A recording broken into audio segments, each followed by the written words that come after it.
At the moment we're going to talk about twins and safe sleeping for twins. Now, often I go to a house where there's twins and they have all sorts of ideas about how they want their babies to sleep. I've come across twins sleeping in a crib. Now, when you try to explain to parents how dangerous this can be, you've got to be really careful about the way you talk to them, because obviously we're not here to upset parents, but at the same time we do need to make them understand that it's not safe, okay? So what they would normally do is they think if they put a towel, this is a Muslim, but a towel in between them, they won't roll into each other, okay? So they think, oh, that's fine, and their faces are not going to roll into each other. However, it's so very, very dangerous. Babies move.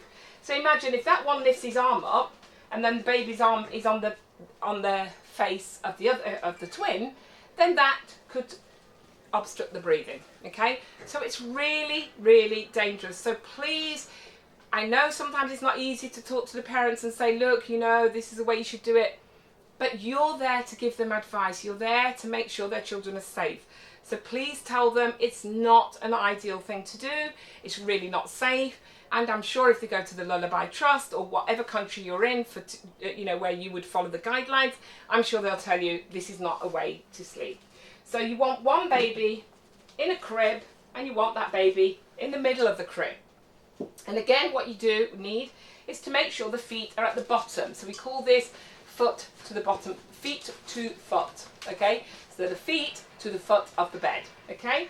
You definitely need to do that. So what this does is, the baby can't roll down because they're already touching the bottom. The only place they can do when they start to move is wriggle up, and that's fine.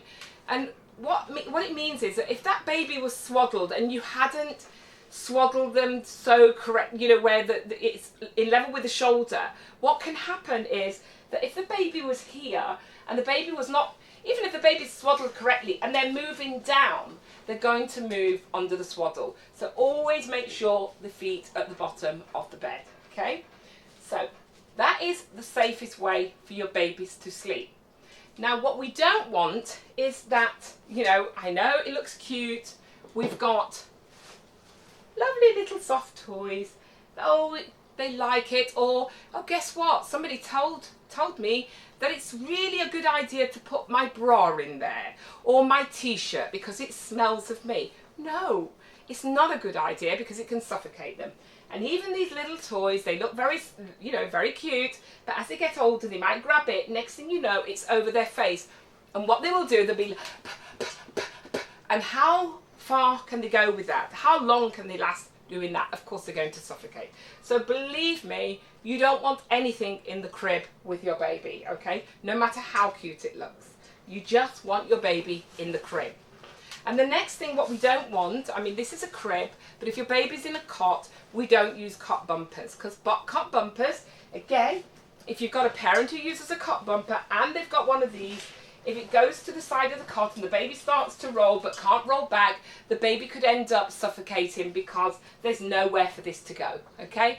So yes, I often get parents say, look, his legs get stuck in between the cot. Hey, better to have a broken leg than no baby at all. So that's why we don't do cot bumpers, okay?